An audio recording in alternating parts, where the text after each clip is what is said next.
down. I want you to turn to the person next to you, and I want you to share one tool that you are going to use this year that's going to increase your happiness and increase your resilience. Turn to the person next to you and share one tool.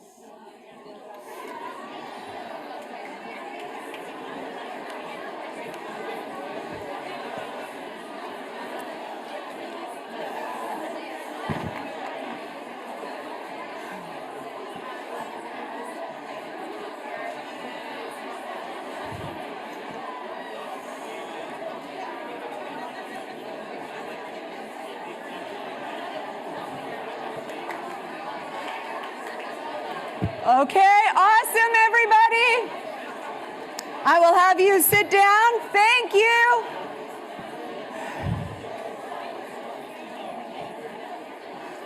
All the love, all the new friends in the room.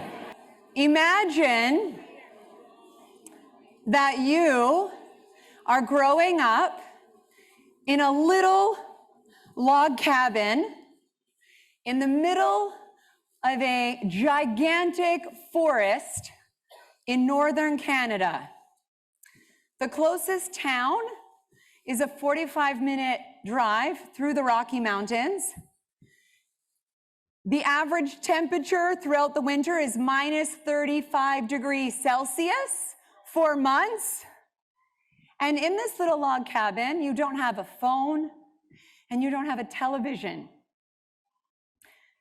I'm describing the first decade of my life. My parents ran a little local ski area. I'm the eldest of 3 sisters. And although this environment might sound horrible to you, I actually had when I think back to that first decade, a pretty happy life when I think back to that time.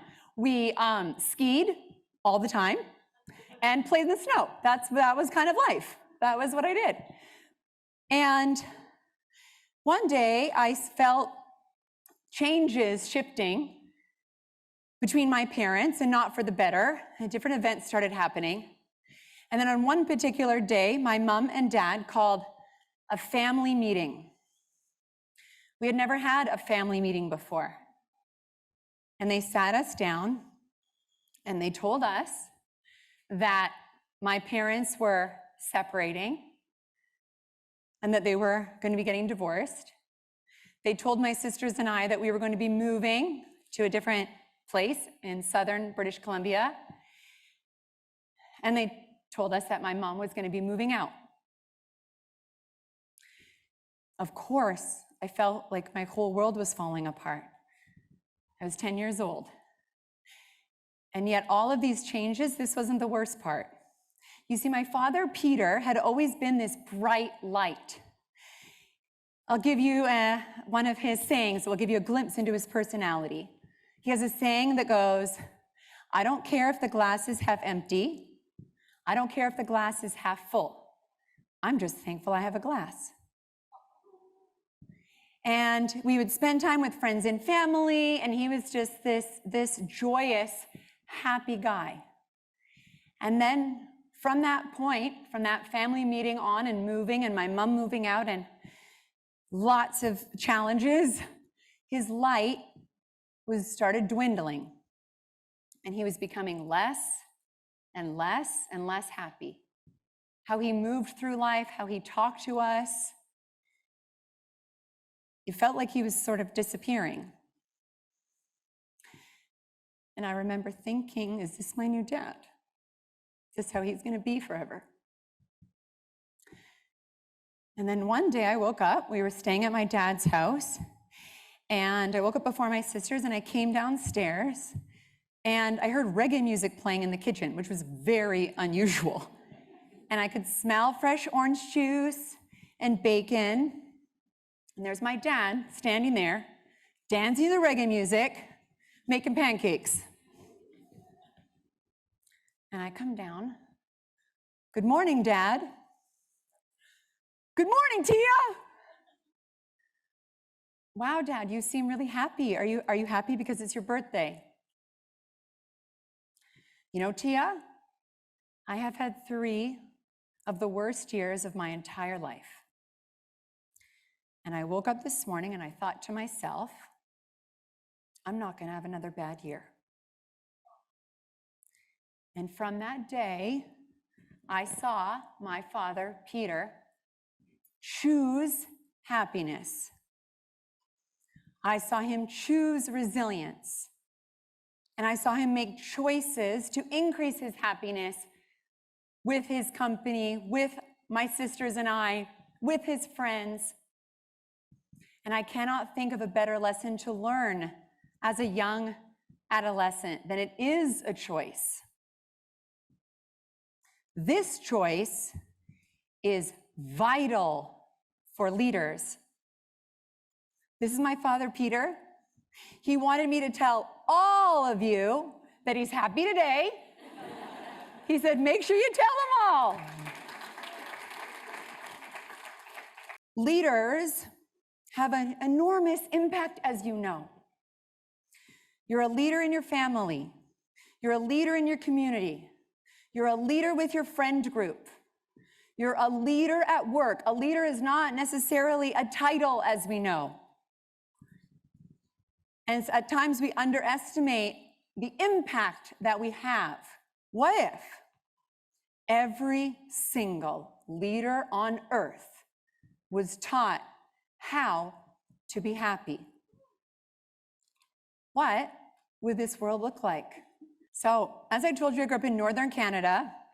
I became a leader of other human beings at a very young age. At 26 years old, I got promoted to be a director of sales and marketing at the Sheraton Kauai Resort. And just like you, from that challenging time at 10 years old, throughout my life, I've had peaks and valleys, good years, good times, bad times. And I went on to lead sales and marketing teams in the Hawaiian Islands. I was in New York City. I worked in Istanbul, Turkey, and then in beautiful Los Angeles. Remember, I'm from that little log cabin with palm trees, right? And I'm one of those people that got a lot of happy genes. Remember talking about, some people are born? I definitely got a lot of happy genes. So throughout my life, when I was working in hotels and feeling so grateful to live and work around the world, people would always ask me, how do you stay so happy? Where do you get all this positivity from?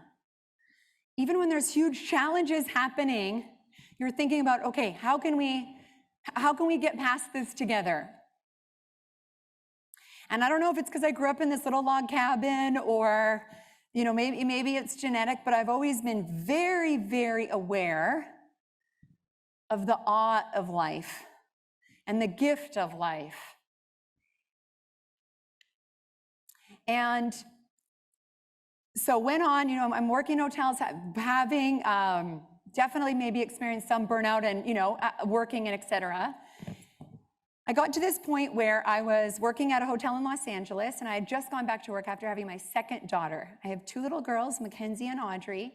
At the time, Mackenzie was 2, Audrey was 4 months. And I am back at work, attempting to juggle executive career, 2 little kids, marriage, my health and wellness, friendship, family. I was not happy.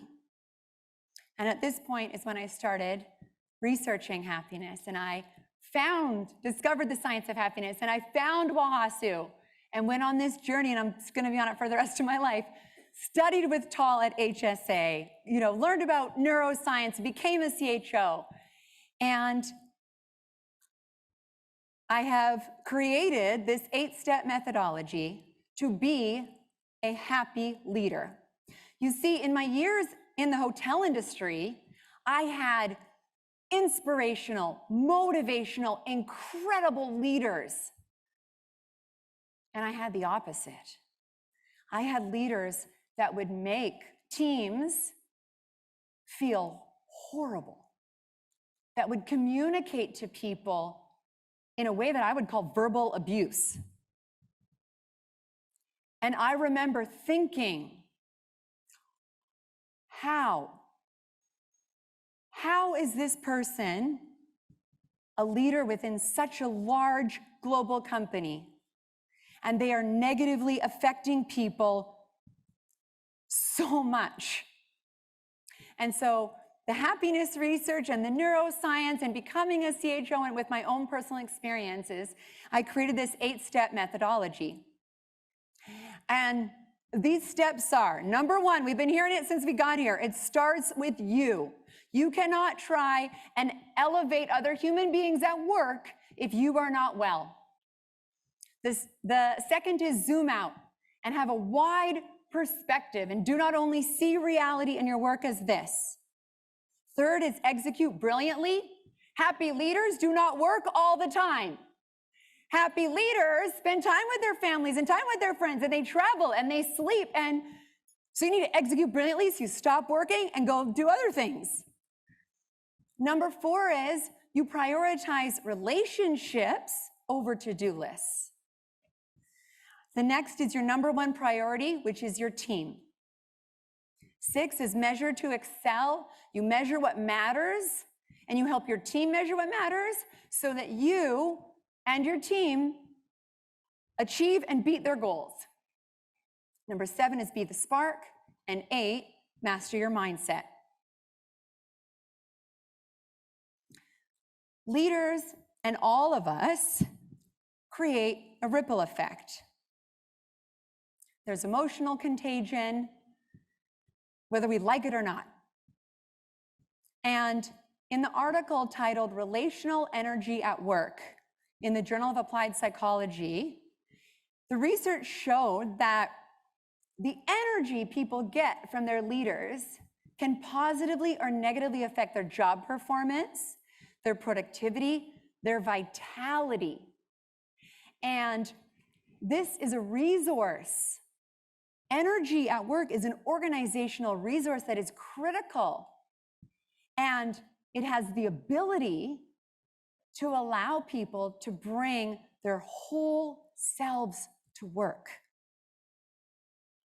So I don't have time to go through all 8 steps, but I think you all got the gift of the book, so you'll be able to go through them. And I'm going to talk to you. Yeah, of course. Thank you. No. I'm going to talk to you about number 7, which is be the spark. Now, the work that I do is I do talks and leadership development. Predominantly, I work with leaders because of the influence that leaders have and that ripple effect. But what I'm going to talk about right now affects, you can think about it with your family, you can think about it with your friends. I try and always be the spark with my kids, but sometimes they drive me nuts, and I'm not, we're all human, right? We're all human. We can't be positive and happy every single day. So let's talk about being the spark. Every single day when you wake up, you have the ability to spread light. The world needs more light, okay? So how? How can you do this? I'm going to share with you how I have done this over the past several decades for work and my friends and my family. So, number 1, you protect your energy the way you would protect your family. So think about if someone was going to come and attack your family, you would not let it happen. Your energy is that important. This is how I have lived. So how do you do that? You sleep at least 7 to 9 hours a night. You cannot do the work that you want to do if you are sleep deprived. You must eat healthy foods. You must move. You might think, I'll keep doing email, I'll move. No. You need to move to be your best self. We heard about, of course, about the power of meditation, spending time in nature, nourishing your psychological health. Obviously, we're doing it here, but never, ever, ever watching the news on television. I read the news, I never watch the news. The news makes you feel 31% more negative. Why are you going to do that to yourself? Read the news, stay informed, and be in tune. Slow down. To be in tune with your energy. Is your energy low? Do you need more? What do you need to do? Okay? If you're going to be the spark for others, you need energy. You got to be able to dance for others, right? So you need that energy, okay? Number 2, whether this is your team at work or your family, your friendship group, you celebrate small wins. We don't celebrate enough. So in the fantastic business book called The Progress Principle, the researchers who studied with hundreds of companies and thousands of employees proved that the number one motivator for people while working is progress in meaningful work. Progress. So, leaders in the room, you have 1 employee or you have 100,000. You need to be celebrating the small wins and showing everyone that they're making progress. Not once a month, not at the end of the quarter, not at the end of the year, every week. We're doing this, we made progress, right? This is to provide to your children and obviously for yourself as well. You know, people would say, Tia, you're such a cheerleader, you're celebrating all of us. I'm like, well, someone's gotta be. We're working so hard in these hotels, we gotta celebrate what we're doing, right? Okay, so that's number 2, celebrate small wins. Number 3, to be the spark. You intentionally, consciously show up positive and optimistic. Not toxic, not every single day, and you're like, no, not an annoying. But this is a choice, right? It takes work, it takes effort. What I'm talking about is not easy. You have to day in, day out, right? We're all talking about this is a lifelong journey.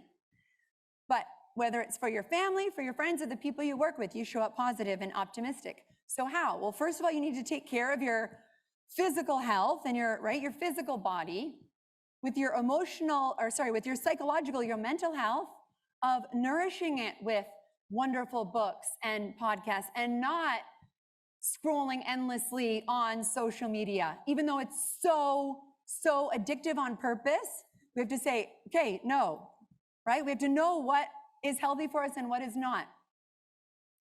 And when you wake up in the morning, everyone's talking about what you first do in the morning. I'm going to take it to, what do you do when you encounter human beings in the morning? Everyone's talking about what you do on your own, okay? So when you encounter human beings, so whether it's your kid or your husband or your spouse, or, you know, I'm talking about leadership, is your team, is good morning. How was your weekend? What did you do? Okay? And you actually care. You're not checking a box. You're connecting with people, and you can do this virtually. You know, I'm telling everyone, we've been in a pandemic for a couple of years. Don't send text messages, send videos to each other. I miss you. How are you? You know, what's going on to your colleagues, of that connection, okay? And the last is positive communication. The research shows that thriving teams and thriving organizations have a positive comment to negative comment ratio of 5.6 to 1.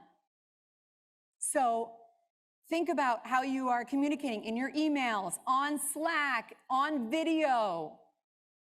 And we need to counter all the negativity that is happening in the world. Okay? So know that every single one of you here are a happy leader, otherwise you wouldn't be here. And know that work can be amazing. It can be freaking awesome. I was just talking to my friend Eli. How come everyone's like work? Like it sounds like a bad thing. Why? You know, the Danish have a word, arbeidsglad. It means work happiness. We need that word in English, right? So in closing, I will say, take everything that you have, that you're learning here, and bring it to as many people as possible. And let's just spread out a massive ripple effect around the globe.